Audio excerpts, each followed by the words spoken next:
Sa umaga po ito, may babasahin po yung lingkod. Pakinggan po ninyo sa John 15:5 po. Napakaganda po ito. Ito po yung salita ng ating Panginoong Jesus.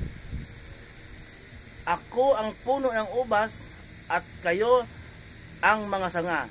Ang manatili sa akin at ako sa kanya, ang siyang nagbubunga ng sagana, sapagkat wala kayong magagawa kung kayo'y hiwalay sa akin.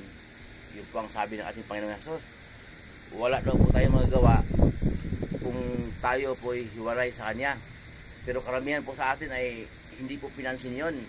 At mas marami din na hindi po alam yun. Kaya po ang Diyos na makapangyarihan sa lahat, mula po noon hanggang ngayon, nagpapadala po ng mga tao sa lugar upang maghayag ng Kanyang salita. Ang inyong lingkod po ay nagkalooban ng Diyos ng banal na Espiritu upang maghayag po ng salita. Pinopost po po sa YouTube, sa FB. Dahil po ang Diyos ay pag-ibig. Hindi ko po kaya po ito kung walang banal na Espiritu na nangunguna sa akin. Ang Diyos po ay nais niya na tayong lahat ay makarinig ng Kanyang salita. Pero yung iba po, hindi pinansin. Bagkus pinagtawanan pa nga yung mga salita ng Diyos. Ay isang halintulad ko po sa isda. Di ba yung isda po nilikha ng Diyos? Ang tubig naman na tahanan ng isda ay ang Diyos din po ang naglikha. Kapag ang isda po ay hiwalay sa tubig, wala po siyang magagawa kung hindi mamamatay. May mga isda din naman po na tumatagal, gaya ng tilapia, hito, bulig, pero malaunan mamamatay din. So wala talagang magagawa ang isda kung hiwalay sa tubig. Pareho po yung nilikha ng Diyos, ang tubig at yung isda. At yung halaman naman po at saka mga punong kahoy, ang Diyos din ang lumikha. At ang lupa po, ang Diyos din ang lumikha. Ang mga halaman po at saka mga punong kahoy, kapag binunot yan at nakahang hiwalay sa lupa, wala siyang magagawa kundi mamatay.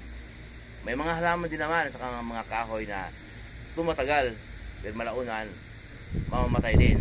So lahat ng mga halaman na nabubuhay sa lupa, kasi mga halaman din naman na nakahang lang na nabubuhay sa hangin. Lahat ng mga halaman na nabubuhay sa lupa, kapag binunot mo, walang magagawa po kundi mamamatay. So tayo naman pong tao, sa bilasan ng lingkod, wala po tayong magagawa kung tayo hiwalay kay Jesus. Kasi po ang ating Panginoong Jesus ay Diyos anak. Pinadala siya ng Diyos Ama na makapangyarihan sa lahat dito sa lupa, upang kung sino man sa atin ang sumasampalataya ay hindi mapahamak, kundi magkaroon ng buhay na walang hanggan. Buhay na walang hanggan, buhay. Noong pong Old Testament ay 10 utos na pinadaan ng Diyos kay Moises, wala pong nakakatupad. May nakakatupad man pero nagkakasala, patuloy na nagkakasala. Pero kaya ang Diyos ay naglagay ng panibagong patakaran noon sa Israel na magkatay ng mga hayop upang ihandog ang dugo. Pero ginawa mayabangan, sinadya ng magkasala. Kung mga mayayaman sila, may panghandog naman sila, sinadya pa magkasala. Kaya wala pong nakakatupad sa palatuntunin ng Diyos. Kaya ngayon po pinadala ng Diyos Ama ang Kanyang anak upang kung sino man ang sumasampalataya kay Jesus, hindi mapahamak kundi magkaroon ng buhay na walang hanggan. Yan po ang sabi ng Diyos Ama, tinig po mula sa langit. Sa Mateo 17:5, ito ang minamahal kong anak na lubos kong kinalulugdan, pakinggan ninyo siya. So ang turo po ni Jesus ang ating pakinggan. Mababasa po natin sa Mateo hanggang aklat ni Judas po bago pahayag. Hindi po tayo maliligaw. Turo po ni Jesus. Huwag kayong turo.